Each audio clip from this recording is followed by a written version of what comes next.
ও ভাইজান তোমরা শুনছনি। নায়ক তারেক রহমানের সালাম নিন, ধানের শীষে ভোট দিন, নেতা আমাদের আপোষেন, ধানের শীষে ভোট দিন। উনি এতিম মানুষ, মা নাই বাপ নাই, কিছুদিন আগে তার মা মারা গেছে। এই জন্য আমরাই তার মা বাপ ভাই হিসাবে আপনাকে সবার কাছে ওনার জন্য একটা ভোট এই বছর আমি ভিক্ষা হিসাবে চাই। শোষণ মুক্ত সমাজ গড়ার শপথ নিন, ধানের শীষে ভোট দিন। চারদিকে চলছে ভোটের মৌসুম। ঠিক এই সময়ে একটি ব্যতিক্রমী প্রচার দেখা গেছে রাজধানীর বনানীতে একজন ব্যক্তি যিনি মোটরসাইকেলে ধানের শীষের প্রচারণা করছেন। আজ আমরা কথা বলবো তার সঙ্গে, তিনি আসলে কেন এই উদ্যোগ নিয়েছেন। আমি 2016 সালে একটা মামলা খাইছি, মিথ্যা মামলা। এই জেলের থেকে আসার পরে তখন আমার নেত্রী জীবিত ছিল, আমি তার বাসায় সরাসরি গেছি। যাওয়ার পরে তার সাথে দেখা করছি, রমজান মাস ছিল, ওনার অফিসে ঢুকছি। তখন আমার পরিচয় দিছি, যাওয়ার পরে উনি আমাকে খুব আপ্যায়ন করলো, আমার মাথায় হাত বুলিয়ে দিল। উনি কিছু সহযোগিতা আমার করছে, করার পরে কিছু ঠিক আছে, তুমি দেশে যাও, দলের জন্য কাজ করো। দেশের মানুষের দৃষ্টিশক্তিকে সুরক্ষিত রাখার প্রত্যয় নিয়ে এলো সেফ এলইডি লাইট। ওখান থেকে আমার মনের ভিতরে একটু ইয়ে হয়েছে যে নেত্রী যদি বাঁচিয়া থাকতো, বাংলাদেশের যে কোনো জায়গায় নির্বাচন করলে আমার পক্ষ থেকে আমি ওনার একদিন প্রচার করব। অতএব উনি চলে গেছে, এখন দেশ নায়ক তারেক রহমান ঢাকা 17 আসনে আসছে।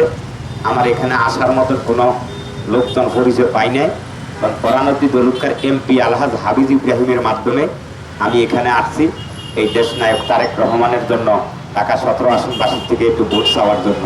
যেহেতু উনি এতিম মানুষ, মা নাই বাপ নাই, কিছুদিন আগে তার মা মারা গেছে।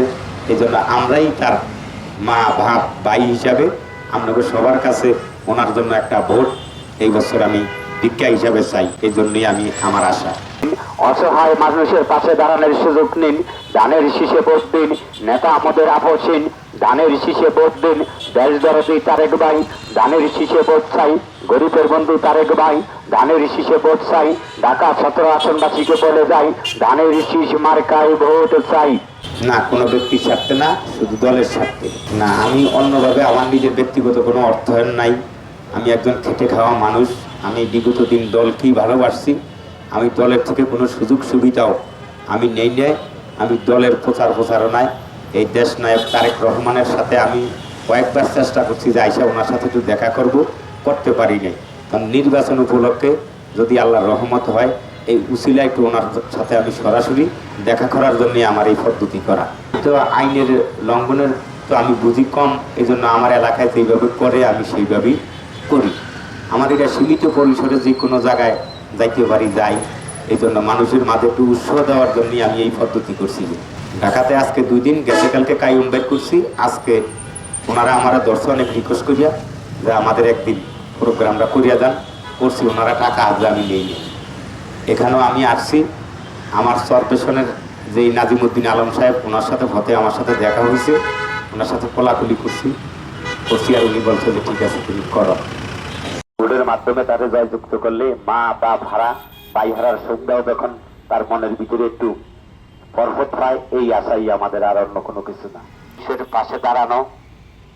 এরপরে নেতায় ঘোষণা দিয়েছে ফ্যামিলি কাট করে দিবে, কৃষি কাট করে দিবে। এই জিনিসগুলো যেন তার মাধ্যমে বাস্তবায়ন হয়। অসহায় লাঞ্ছিত বঞ্চিত মানুষের পাশে যেন উনি সুন্দর করে তবে তিনি যেন এদের পাশে দাঁড়ায়, এটাই আমাদের আশা।